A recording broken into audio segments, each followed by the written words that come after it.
already done a video on how to do MRAW, or modified right angle weave, when you're working flat. And I showed you how you can use it as a peyote starter strip, which I think is a really cool and fast way to work up a starter strip. But a lot of times you want to work in the round. So whether it's working in the round on something as large as this, which is my rickrack bangle, this is my variation of the rickrack bangle that is in the Contemporary Geometric Beadwork book by Kate McKinnon and friends. They're the ones who came up with modified right angle weave, and when you work it in the round, you can do something as large as one of these rickrack bangles. Or, and I think this is a more everyday kind of way of using it, is that you can use it to start tubular peyote. And I know that a lot of people, including myself, have trouble starting tubular peyote. Just getting the ups and downs and getting it all in that tubular shape, it can be a little bit difficult. This is going to help you out making a beautiful start to your tubular peyote pieces. So what I need you to do, if you have not already, is you need to go watch the MRAW, the modified right angle weave video in, excuse me, just knocking things over, in the flat version. And because that's how you're going to start out, is working it flat. And what I'm about to show you is how to take that flat piece and turn it into a tube shape and then work that peyote start off of it, okay? So let's bring it down to the beads here. This is what I'm talking about. This is a piece of MRAW that's flat that I created. And now what I want to do is join this into a tube. And so we have to join this end to turn it into a tube. And it's super easy to do. What you're going to do is, I like to just bring these two ends together, kind of fold it like a taco in my hand, so that right here, here was the sticky outy bead on this side. Here's the sticky outy bead on the other side. You'll notice that, oops, let me come back up here, like so. Your tail thread is coming out of this one. Working thread is going to be coming off the top over here. So what I'm going to do is I'm picking up that stitch in the ditch bead, and then I'm going to pick up a single right angle weave bead, because what we're going to do is, this is our, I like to refer to my right angle weave beads as if it was a house that we're making. So here's our right wall, here's our left wall. This bead that I'm picking up here is going to be the roof, and then the stitch in the ditch bead. So we're going to come across to that left wall. Okay. We're just going to ignore this guy. We're going to pretend like he's not even there. So there's your roof, your wall, your wall. What I need to add down here is a floor. So I'm picking up the floor, passing back up through that right wall, tightening that all up. And then what I will do is I'm going to now kind of look at this in a tube fashion, just like I did with the flat. Look how I'm kind of bringing my thread here in between the stitch in the ditch bead and the next bead. I'm going to pass through that. And then I've got this tube, and all I'm missing is literally this one stitch in the ditch bead. So I'll pick up that one stitch in the ditch bead, pass through the next right angle weave one, and there we go. So now we have got this nice tubular shape going on, and that we can work our tubular peyote off of. And here's how we can get away with that. You can see that the right angle weave beads down here are a little bit lower and indented, and the hematite beads, or our stitch in the ditch beads, are a little bit sticky outy. So we're going to use those sticky outies and the low beads in between them to start our peyote. But what we want to do here is use a whole different thread. And so I'm going to start by the very first row that I add. I'm going to use a scrap thread. And this is going to just be a temporary thread. So it can be anything that you've got hanging around. For a change, we actually have something to do with those little scraps, right? I'm going to add a stopper bead on it. And I want the stopper bead to really kind of not go anywhere, so I'm actually going to pass through it twice. There we go. And what I will do to start this first row as I go around, I'm going to kind of get that other thread out of the way here.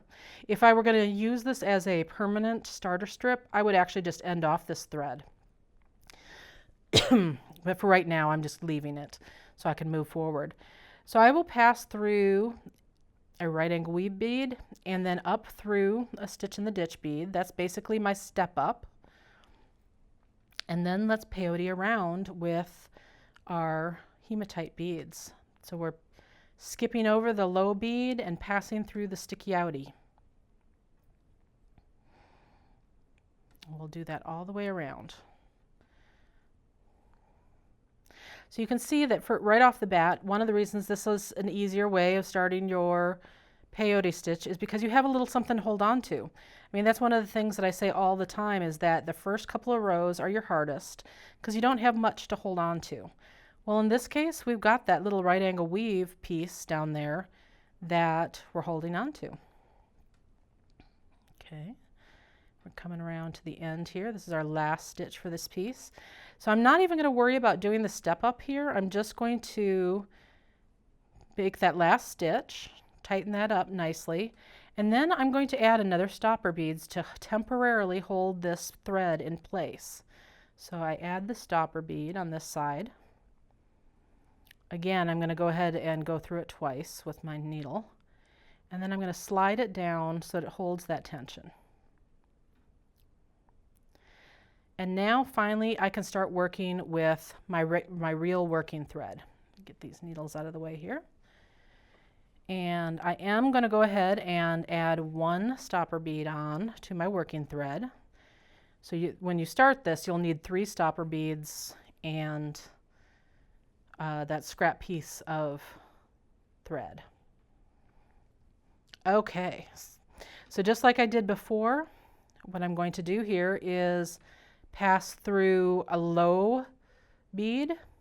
And actually, it doesn't matter where on this I start it. So I'm actually going to kind of move this over so that I don't have all of these stopper beads stacked up on top of each other. So I'm actually going to kind of come over to the opposite side of this tube as I do this. So I'm going to pass through a low bead and then a high bead, one of my sticky outies. There's my stopper bead that's going to hold it on. And then let's just do peyote stitch around.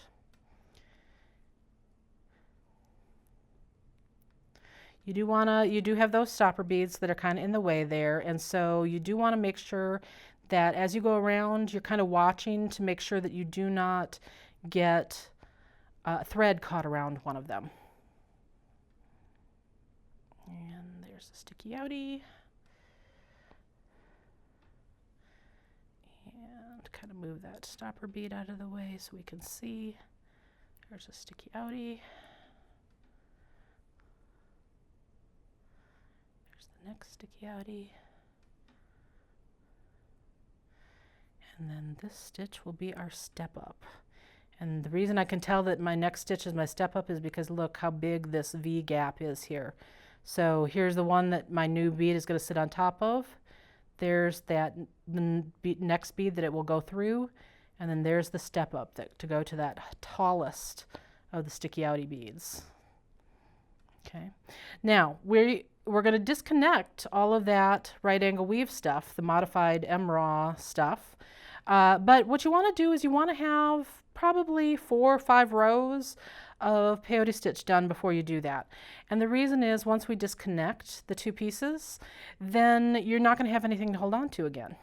So you want to make sure that you've given yourself enough additional bead work that you've created that you don't run into trouble with holding on to it, because then that would just completely mean that you went to all this trouble for nothing. This is my step up, so up through 2. Remember, anytime you're working with tubular peyote, if you have trouble remembering where your step up is, or had trouble seeing it as you go along, one of the great things to do is either count out ahead of time, or as you're going along, count how many beads you add in each row. So in this particular case, let's count. So that was 1, 2, this is number 3, this is number 4,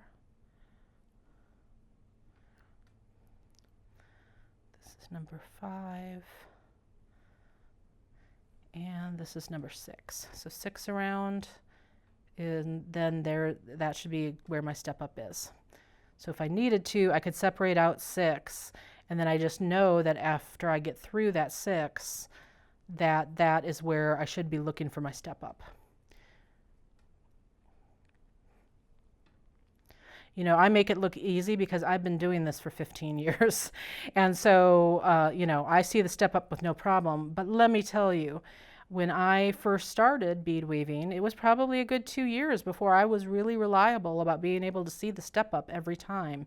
So do not be afraid to do something like count out the beads and separate them out for each row.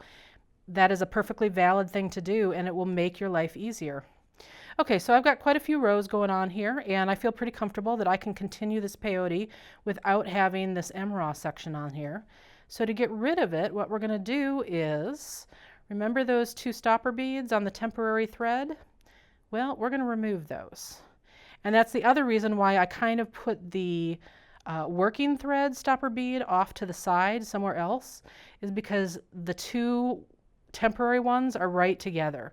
So it'll be easy to identify which ones they are. We'll just take those stoppers off, kind of pinching it and pulling. And then this is the magic step, because all I'm going to do is take that temporary thread and I'm going to tug it, and it'll come right out. And ta-da! Here we are. Take off that stopper bead from where we started our peyote tube, and look. Look how beautiful that is. And see how beautiful those teeth are right there. You've got the ups and downs perfect. You don't have anything that's really difficult to see. It's perfect on both ends. And this is it would be completely pristine. And if you wanted to come back and join, say you were doing a bangle and you wanted to join the other end in here, that is going to be so easy to do because it's so easy to see where your up beads and your down beads are. So I think that this is probably the best way to start tubular peyote if you are struggling with starting tubular peyote without some kind of assistance. This MRAW band, you can, and here's the thing, when we disconnected that piece, it's still intact as is, and so this can be used over and over again. You only have to make it once for each bead size that you might want to make. So I'm working with size 8 seed beads. All I have to do with this piece that I made right here is end off these threads, and I will be able to use this 1,000,000 times if I want to. I can make another one using size 11 seed beads or size 11 delicas or whatever kind of piece that I might be making, or whatever beads I'm using to make my peyote. And this will be a permanent starter strip for you, and super easy. I think it's a great tool. I hope you do too. And I hope your beading improves as a result. Happy beading!